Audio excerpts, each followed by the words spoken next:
Dear students, welcome to my YouTube channel. Dear students, gases MD CAT series का तीसरा topic जिसमें आज हम देखेंगे आइडियल गैस इक्वेशन, जिसको जनरल गैस इक्वेशन या आइडियल गैस लॉ भी कहते हैं। इसके मैथमेटिकल एक्सप्रेशंस कौन से हैं और फिर हम इससे रिलेटेड एमसीक्यूज करेंगे। तो आइडियल गैस इक्वेशन से पहला एमसीक्यू है, if absolute temperature of gas is doubled and pressure is reduced to half, यानी टेम्परेचर डबल कर दें, प्रेशर हाफ कर दें, the volume of the gas will increase. यहाँ पर वॉल्यूम कितना बढ़ेगा? क्या ये 2 टाइम्स बढ़ेगा या 6 टाइम्स बढ़ेगा या 4 टाइम्स, या फिर फाइनली वॉल्यूम बढ़ेगा 3 टाइम्स। अब देखिए आइडियल गैस इक्वेशन की different forms, PV is equal to n R T, ये एक फॉर्म है आइडियल गैस इक्वेशन की। दूसरी है P1V1/T1, P2V2/T2, ये दूसरी फॉर्म आ जाएगी आइडियल गैस इक्वेशन की। तीसरी है डेंसिटी के लिए D is equal to PM/RT। Fourth one, अगर आपने मॉलिक्यूलर मास निकालना है तो MRT/PV, और अगर मास निकालना है तो MPV/RT। ये डिफरेंट एक्सप्रेशंस हैं। अब हमने यहाँ पर वॉल्यूम निकालना है, आपको टेम्परेचर दिया गया है, टेम्परेचर डबल है और प्रेशर हाफ है। तो ये फर्स्ट वाली इक्वेशन को सिंपल करके लगा लें, यानी इसमें एन और आर को खत्म कर दें, तो हमारे पास P V is equal to T आ जाएगा। जब भी आइडियल गैस से रिलेटेड आपको टेम्परेचर और प्रेशर दिया गया है, या टेम्परेचर वॉल्यूम यानी दो दिए गए हैं इन तीन में से, तो आपने एन और आर को नेग्लेक्ट कर देना है, क्योंकि आपको उसके बगैर ही आंसर का पता चल जाएगा। अब देखें यहाँ पर वॉल्यूम निकालना है तो ये आ जाएगा T/P। टेम्परेचर किया गया है डबल और प्रेशर को उसने किया है रिड्यूस टू हाफ, यानी 1/2। तो ये टू टू ऊपर जाके मल्टीप्लाई कर जाएगा, इट मींस 4 टाइम्स बढ़ जाएगा। तो यहाँ पर जो वॉल्यूम है उसमें 4 टाइम इंक्रीज आ जाएगा। प्रेशर को डबल, सॉरी, टेम्परेचर को डबल करने से डबल हो जाएगा और प्रेशर को हाफ करने से फिर डबल हो जाएगा, तो टोटल यहाँ पर 4 टाइम्स इंक्रीज आ जाएगा। एक और एमसीक्यू देख लेते हैं। 8 gram of methane and 2 grams of hydrogen are mixed and kept at 760 atmospheric pressure, और जो हमारे पास टेम्परेचर है वो 273 केल्विन है। टोटल वॉल्यूम, अब हमने यहाँ पर टोटल वॉल्यूम निकालना है। आपको दोनों गैसेस के मैसेज दिए हुए हैं, प्रेशर दिया है, टेम्परेचर दिया हुआ है, तो आपने वॉल्यूम निकालना है। क्या ये 11.2 आएगा या फिर 33.6 डेसीमीटर क्यूब, या ये हमारे पास आएगा 22.4 डेसीमीटर क्यूब जो कि 1 मोल का होता है, और फाइनली 44.8 डेसीमीटर क्यूब। अब यहाँ पर आपको मैसेज दिए गए हैं, PV is equal to NRT. तो यहाँ पर आपने निकालना है वॉल्यूम, ये आ जाएगा NRT/V। यहाँ पर बड़ी इंपॉर्टेंट बात आपने जो याद रखनी है हमेशा कैलकुलेशन के लिए, कि अगर आपके पास टेम्परेचर हो 273, तो अगर आप इसको R की वैल्यू से मल्टीप्लाई करें 0.0821, तो ये हमारे पास जो आंसर आता है वो आता है 1 मोल का वॉल्यूम।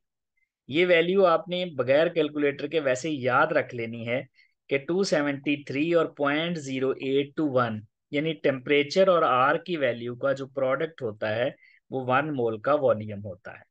अगर टेम्परेचर बढ़ा के 25 डिग्री सेंटीग्रेड यानी 298 केल्विन कर दें और फिर उसको आर की वैल्यू से मल्टीप्लाई करें, क्योंकि आपने टेम्परेचर पहले से ज्यादा कर दिया है 273 से 298, तो वॉल्यूम भी थोड़ा सा बढ़कर 24 के करीब चले जाएगा।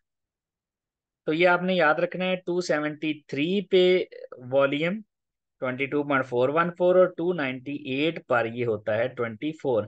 आर टी का प्रोडक्ट आपने इस बार नहीं याद रखना है बगैर कैलकुलेटर के, कि आर टी का प्रोडक्ट इतना आता है। अब यहाँ एन देखें, 8 ग्राम मीथेन का आधा मोल बनेगा क्योंकि 8/16 है, और 2 ग्राम हाइड्रोजन का 2/2 1 मोल बनेगा, यानी मोल बनेंगे 1.5 इनटू आर टी का प्रोडक्ट। आर आपके पास टेम्परेचर कितना है 273, तो आप आर टी का यहाँ पर प्रोडक्ट, यहाँ प्रेशर आएगा, सॉरी, तो आर टी का आप यहाँ पर प्रोडक्ट निकाल लें। आर टी का प्रोडक्ट 273 है, तो ये आ जाएगा 22.414 डिवाइडेड बाय प्रेशर आपके पास 1 एटीएम है। तो सिंपली इसको इससे मल्टीप्लाई कर दें 1 मोल के वॉल्यूम को, तो 22.4 को 1 से मल्टीप्लाई करेंगे तो 22.4 ही आ जाएगा, 0.5 से करेंगे तो उसका हाफ आ जाएगा। यानी एक 1 मोल का वॉल्यूम और एक हाफ मोल का वॉल्यूम है, तो ये 33.6 आ जाएगा। अब यहाँ पर आप डायरेक्ट भी निकाल सकते थे, इसका हाफ मोल था और इसका 1 मोल था, तो आप 1.5 मोल का वॉल्यूम यहाँ पर डायरेक्ट निकाल सकते थे। अगर ये बात याद रखनी है, टेम्परेचर 273 और प्रेशर 1 एटीएम हो, तो फिर डायरेक्ट जो मोल वाले वॉल्यूम है वही वॉल्यूम आप यहाँ पर कैलकुलेशन करके लगा सकते हैं। तो जो इम्पोर्टेंट बात है वो आर और टी की जो वैल्यू है, आपने आर और टी का प्रोडक्ट याद रखना है कितना आता है रूम टेम्परेचर पे और फिर 0 डिग्री सेंटीग्रेड पर। तो ये 33.6 आंसर आ जाएगा। What will be the density of oxygen gas at 25 degree centigrade and 1140 torr? Density निकालनी है। डेंसिटी का एक्सप्रेशन हम पहले ही देख चुके हैं। डेंसिटी का एक्सप्रेशन था D is equal to P M over R T. तो हमारे पास डेंसिटी 2 हो सकती है, 1.5 हो सकती है, 4 हो सकती है या फिर 3.5 हो सकती है। तो देखें D इक्वल टू डेंसिटी बराबर होती है P M over R T. R T आपको पता है, आर टी ये आपके पास 25 डिग्री सेंटीग्रेड है, तो अंडरस्टूड है जो आर टी आएगा वो 24 आएगा 25 डिग्री सेंटीग्रेड पर। जब आर की वैल्यू को टी से मल्टीप्लाई करेंगे तो 24 आ जाएगा। अब हमने पी और M M molar mass oxygen का 32 होता है। प्रेशर निकालना है, तो प्रेशर चूंकि आपने वैल्यू 0.0821 लगाई है, तो प्रेशर को आपको एटीएम में कन्वर्ट करना पड़ेगा।